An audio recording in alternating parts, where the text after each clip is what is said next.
September 24న Ladakh ప్రాంతంలో జరిగిన నిరసన ప్రదర్శనల్లో పోలీస్ కాల్పుల్లో 4 యువకులు చనిపోయారు. ఈ సంఘటన మనకు తెలుసు. లడఖ్ ప్రాంతానికి స్టేట్ హుడ్ ఇవ్వాలని, లడఖ్ ప్రాంతానికి 6th షెడ్యూల్లో చేర్చాలని, లడఖ్ ప్రాంతాన్ని రాష్ట్రంగా ప్రకటించి పబ్లిక్ సర్వీస్ కమిషన్ ఏర్పాటు చేయాలని, దాని ద్వారా ఉద్యోగాల భర్తీ చేయాలని వాళ్ళు చాలా రోజుల నుంచి ప్రొటెస్ట్ చేస్తున్నారు. జమ్మూ కాశ్మీర్ రాష్ట్రంగా ఉన్నప్పుడు పబ్లిక్ సర్వీస్ కమిషన్ ద్వారా నియామకాలు జరిగాయి. విధానసభ ద్వారా ఆ రాష్ట్రానికి సంబంధించిన నిర్ణయాలు జరిగాయి. 2019లో ఆర్టికల్ 370ని రద్దు చేసి జమ్మూ కాశ్మీర్ రాష్ట్రాన్ని జమ్మూ మరియు లడఖ్ అనే కేంద్రపాలిత ప్రాంతాలుగా విభజించి కేంద్రపాలిత ప్రాంతంగా పరిపాలన చేస్తున్నారు. తర్వాత చాలా రోజులకు జమ్మూ ప్రాంతానికి రాష్ట్ర హోదా ఇచ్చి ఎన్నికలు కూడా నిర్వహించారు.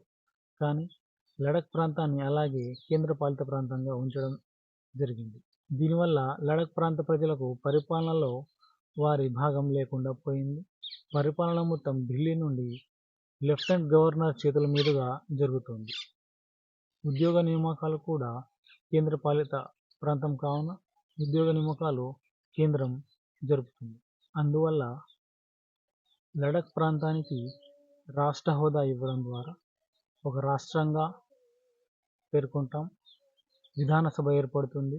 విధానసభలో ఎమ్మెల్యే ముఖ్యమంత్రుల ద్వారా చట్టాలు ఏర్పరచుకొని వారు నిర్ణయాలు చేసుకునే అధికారం ఉంటుంది కావున వారు తమ ప్రాంతానికి రాష్ట్ర హోదా ఇవ్వాలని పోరాడుతున్నారు. లడఖ్ ప్రాంతంలో దాదాపు 90% మంది ఆదివాసీ గిరిజనులు నివాసం ఉంటారు. మన దేశంలో ఆదివాసీ గిరిజనుల సంస్కృతి ప్రత్యేకమైనది. వేల సంవత్సరాలుగా లడఖ్ ప్రాంత ఆదివాసీలు తమ సంస్కృతిని అలాగే కాపాడుకుంటూ వస్తున్నారు. కేంద్రపాలిత ప్రాంతం కావడం వల్ల తమ భూమిపై, వనరులపై, నీటిపై, న్యాయ వ్యవస్థలో కేంద్రం అధిక జోక్యం ఉంటుందని వారు తమ ప్రాంతాన్ని 6th షెడ్యూల్లో చేర్చడం ద్వారా వాళ్ళ భూమిని, వనరులను, అడవిని, నదులను రక్షించుకునే అవకాశం ఉందని వారు లడఖ్ ప్రాంతాన్ని 6th షెడ్యూల్లో చేర్చాలని వారు కోరుతున్నారు. ఒక ప్రాంతాన్ని 6th షెడ్యూల్లో చేర్చడం ద్వారా పరిపాలన డిస్ట్రిక్ట్ ఆటోనమస్ కౌన్సిల్ ద్వారా జరుగుతుంది. డిస్ట్రిక్ట్ ఆటోనమస్ కౌన్సిలే భూమిపైన, నీటిపైన, అడవులపైన, వనరులపైన చట్టాలు చేసి వాటిని అధికారయుతంగా చెలాయించే అధికారం డిస్ట్రిక్ట్ ఆటోనమస్ కౌన్సిల్కు ఉంటుంది. ఈ డిస్ట్రిక్ట్ ఆటోనమస్ కౌన్సిల్కు రాజ్యాంగ రక్షణ ఉంటుంది. ప్రస్తుతం ఈశాన్య రాష్ట్రాలైన మేఘాలయ, త్రిపుర, అస్సాం, మిజోరాం రాష్ట్రాలకు 6th షెడ్యూల్ హోదా ఉంది.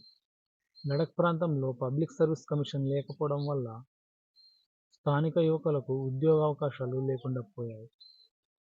దీన్ని పరిష్కరించడం కోసం పబ్లిక్ సర్వీస్ కమిషన్ ఏర్పాటు చేసి దాని ద్వారా స్థానికులకు ఉద్యోగావకాశాలు కల్పించాలని, దానికోసం రాష్ట్ర హోదా ఇవ్వాలని వారు అనేక రోజులుగా పోరాడుతున్నారు. లడఖ్ ప్రాంతం రక్షణ పరంగా చాలా క్లిష్టమైన ప్రాంతం. ఇటు పాకిస్తాన్ నుండి, ఇటు చైనా నుంచి అనేక ఘర్షణలను ఎదుర్కొంటున్నాం ప్రస్తుత పరిస్థితుల్లో. ఇలాంటి సందర్భంలో లడఖ్ ప్రాంత ప్రజలు తమ ప్రాంతాన్ని 6th షెడ్యూల్లో చేర్చాలని కోరడం, రాష్ట్ర హోదా ఇవ్వాలని కోరడం జరుగుతుంది.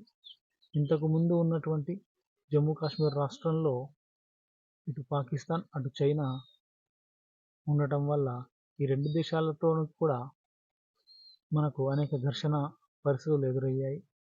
ఇలాంటి సందర్భాల్లో ప్రభుత్వం ఎలాంటి నిర్ణయం తీసుకుంటుందో చూద్దాం. Thank you.